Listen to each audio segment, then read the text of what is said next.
श्री गणेशाय नमः। जय श्रीमन्नारायण। जय आदिशक्ति माता।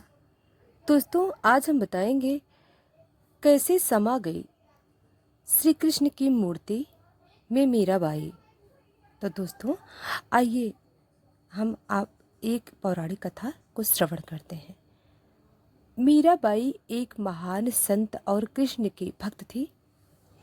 मीराबाई का जन्म 1498 ईस्वी में पाली के कुकड़ी गांव में हुआ था।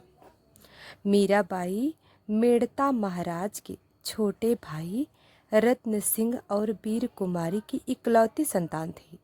अपने बचपन में ही उनकी माता की मृत्यु हो गई थी, इसलिए उनके दादा, जो एक वैष्णव भक्त थे, उन्होंने मीरा को मेड़ता लेकर आए और अपनी देख रेख में उनका लालन पोषण पालन किया। मीरा ने धर्म और राजनीति शिक्षा भी ली। वे संगीत और कला में भी बहुत निपुण थी। मीरा का मन बचपन से ही कृष्ण भक्ति में रम गया था। बचपन से ही मीरा के मन में कृष्ण की छवि रची बसी थी, इसलिए यौवन से लेकर मृत्यु तक उन्होंने कृष्ण को ही अपना सब कुछ माना। मीरा बचपन से ही धार्मिक लोगों के संपर्क में रही।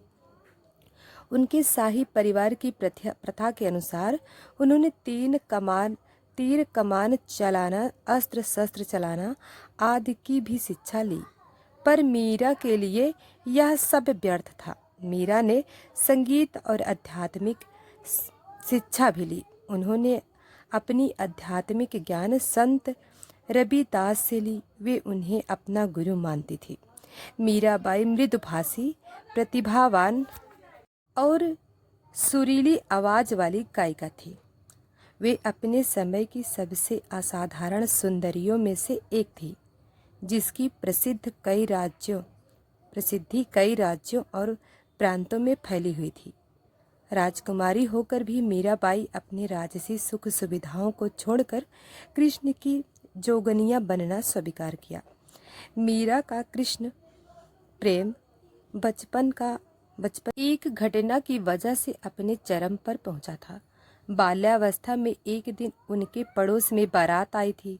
सभी स्त्रियां छत पर खड़ी होकर बारात देख रही थीं। मीराबाई भी बारात देखने के लिए छत पर आ गई। बारात को देखकर मीरा ने अपनी माता से पूछा कि मेरा दूल्हा कौन है। इस पर मीराबाई की माता ने हंसते हुए भगवान श्री कृष्ण की मूर्ति की तरफ इशारा करते हुए कह दिया कि यही तुम्हारे दूल्हा हैं। यह बात मीरा के बाल मन में एक गांठ की तरह बन गई। वह कृष्ण को ही अपना पति समझने लगी और आजीवन उन्हें ही अपना पति माना। मीरा का कम उम्र में ही चित्तौड़ के राजकुमार भोजराज से उनकी इच्छा के विरुद्ध शादी कर दी गई, किंतु मीरा को महल की विलासिता पसंद नहीं थी। उनके लिए तो बस श्री कृष्ण की भक्ति ही काफी थी। किंतु विवाह के कुछ साल बाद ही मीरा के पति की मृत्यु हो गई।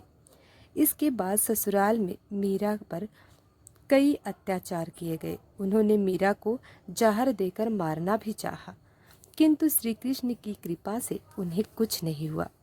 मीरा की भक्ति दिनों दिन बढ़ती रही और महल छोड़कर मीरा वृंदावन, मथुरा और फिर द्वारिका चली गई। वहां जाकर वह कृष्ण भक्ति करने और जोगन बनकर साधु संतों के साथ रहने लगी। वह मंदिरों में जाकर कृष्ण भक्ति करती, जो उनके ससुराल वालों को बिल्कुल भी पसंद नहीं थी।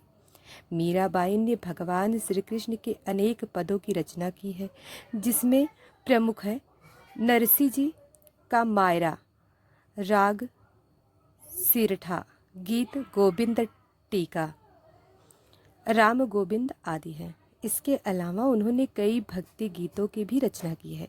लोग उनमें भक्तिमय भजन आज भी गाते हैं। मीरा कृष्ण भक्ति की उपासक थी, जो कृष्ण को ही अपना सब कुछ मानती थी। उनकी रचनाएं श्री कृष्ण के साथ मिलन की लालसा और खोज को व्यक्त करती है।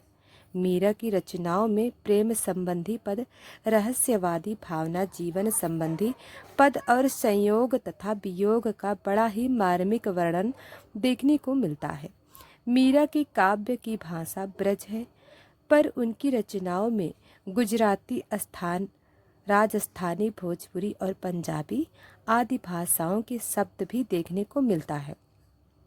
उनकी भाषा में एक रूपता नहीं है, फिर भी उनकी रचनाओं में सरलता और मधुरता कूट कूट कर भरी है। मीरा की मृत्यु कैसे हुई यह निश्चित रूप से कोई नहीं जानता, किंतु यह भी संभव है कि उनकी मौत प्राकृतिक कारणों से हुई हो, लेकिन यह भी संभव है उनकी मृत्यु काफ़ी रहस्यमयी थी।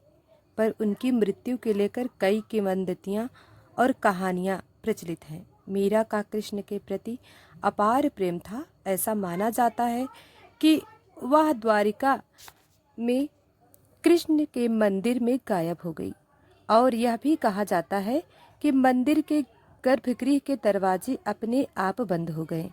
जब बाद में दरवाजे खोले गए तो मीरा की साड़ी भगवान श्री कृष्ण की मूर्ति के चारों ओर लिपटी पाई गई। इस बात में कितनी सच्चाई है यह कहा नहीं जा सकता। कहानी कैसी लगी आप कमेंट करके ज़रूर बताएं।